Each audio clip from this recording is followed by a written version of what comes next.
Well, it's that time of the show again where you get all your tech queries answered, and we get a bunch of them through the course of the week. You also keep writing into me on my social media handles, and we've tried to keep a few pertinent ones. Some of them I try answering very quickly on social media, but the things that are trending, we want to bring you on the show itself. Now, a lot of y'all seem to have watched our Galaxy Unpacked coverage.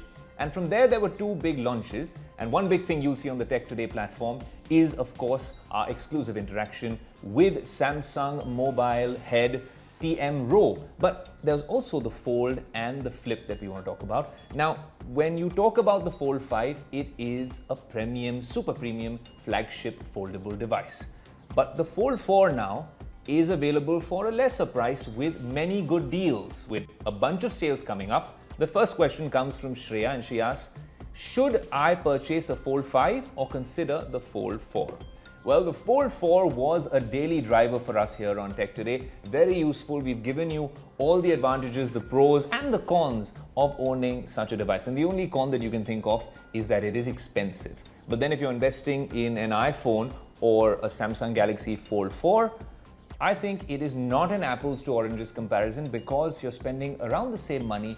But if you think that the foldable form factor works for you, then this was the best foldable in the market. Now, how does Samsung with the Fold 5 really level up on the Fold 4? That's the real challenge, because we've seen monumental innovation from a lot of foldable players. But for the king of foldables, how do you actually come up with something innovative? Is it going to be incremental? How do you make it transformational or monumental? That's what we want to find out. Well, as of August 2023, if you're on the market for a premium foldable, you now have the Z Fold 5 from Samsung and last year's Z Fold 4. And yes, there are a few tiny changes to these devices and this lineup, but honestly speaking, this is still a very good device. And in terms of competition, I'm going to start off and then end on the same note. This is a formidable product, and this one is a very interesting iteration. But honestly, the biggest competition comes from the Z Fold 4 to the Z Fold 5. Now, if you're into foldables, you'll understand that the flexion hinge mechanism has changed. So now there's practically no gap over here. I can't slip any foreign body in between these two screens, whereas over here, I can literally see you right across from the gap over there. Of course, there was IP68 water and dust resistance. Then it's there now as well. You have these new colors on the Samsung Galaxy Fold 5. So you see some of the new colors on the Fold 5 seem to be inspired, I think, from the streetwear in Korea. Everyone seems to stick to these sort of pastel colors. The icy blue, phantom black, and cream options are now available on the Fold 5. Of course, the Fold 4 came with the Snapdragon 8 Gen 1. This is an 8 Gen 2. So a tiny upgrade over there. But I think in terms of the hinge mechanism, it's gotten a lot better. In terms of multitasking, they've made a few improvements as well. But something which goes unnoticed, the unsung hero, is this new case that you get with the Fold 5. I'm going to slip it on right now. The real trick to this case, while it does make the device a bit bulky, is that it comes with the S Pen right here. You flick this button over here and a much neater, slimmer S Pen Fold edition comes alive. And I think this can be a little bit of a game changer. I think this is a nifty feature because a lot of people expected the new Fold to have that embedded in the body of the Fold, but you need to buy this case separately.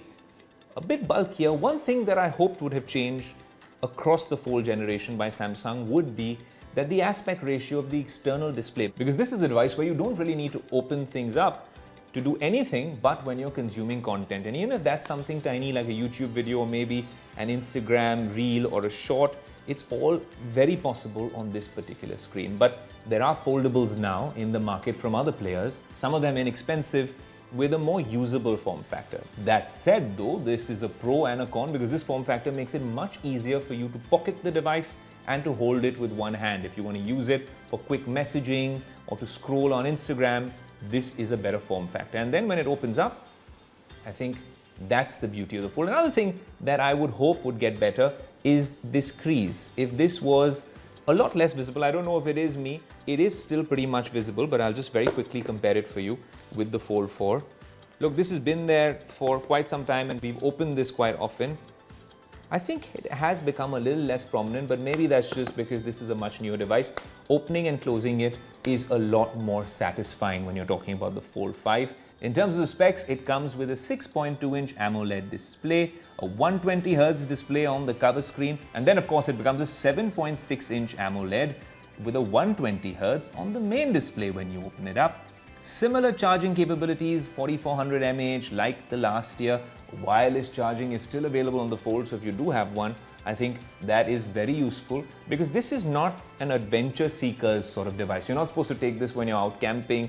I think this is more of a device for someone who's got a corporate lifestyle, can afford this as well, it's very expensive. And if you're in office most of the time and then consuming content in a work from home or a work from anywhere sort of setup, because also you can do a lot of things within the Samsung ecosystem when it's all connected. You know, just like AirDrop, a lot of data can be transferred from this to the tab, to the laptop. More importantly, you can also start working over here and then move to a Samsung laptop on the side, drag and drop. Those things have become a lot easier. So if you have an extra screen, well, no one's complaining. In terms of camera hardware, there's not much of a difference either. Yes, in terms of software, there are a whole bunch of modes that you can now use, which remind you a lot of the S23 lineup, of course with the Snapdragon 8 Gen 2. But there are simple things in a foldable, even in the Flip 5 or the Flip 4 or the previous Fold. The fact that you can use the rear camera, because let's be honest, selfie cameras are not the best when it comes to taking photos. But if you're using the Fold, this is an old trick which we've shown you often before with foldable devices. You flick that screen, hit the cover preview right here, and I can see myself right here, just wave. And there you go, you have, well, a high resolution image using the magic of the triple rear camera setup. That's 50 megapixels, 12 megapixels, and a 10 megapixel telephoto by using the cover screen. Now, it's slightly weird when you hold it, but the output is outstanding. Now, coming back to your question, should you invest the big bucks in the Galaxy Fold 5? Now, that's a lot of money. For the base model, it's over 1,50,000 rupees. Of course, there's a lot of pre-booking offers and stuff like that that you can really use on this particular device, but you're spending as much as perhaps an iPhone 14 Pro Max and even more, but you're getting one of the best foldables in the market. Now, until last week, you're spending that kind of money on the Fold 4, and the Fold 4 was already so good. So the only real competition that the Fold 5 has, especially here in the Indian market, strangely, like I said, is the Fold 4. What does that mean for a purchase decision? Look, on Tech Today, we want you to make an informed purchase decision. So if you have a Fold 4, then I don't think you should upgrade just yet. Maybe the next generation or the generation after that. But if you are getting into the foldable space, then you're met with this sort of dilemma. The first road leads you to the Fold 5, where you get the latest and the greatest for a hefty price tag. But if this is your first experience in the foldable world and you are trying to buy your first foldable, then the Fold 5 is a great device. But if you get a good deal on the Fold 4, then it gets the job done as well. So honestly, it really depends on what deal you get on either of these devices. The Fold 5 is an incremental upgrade from the Fold 4, but how can you make something that's so good even better? Well, here you go.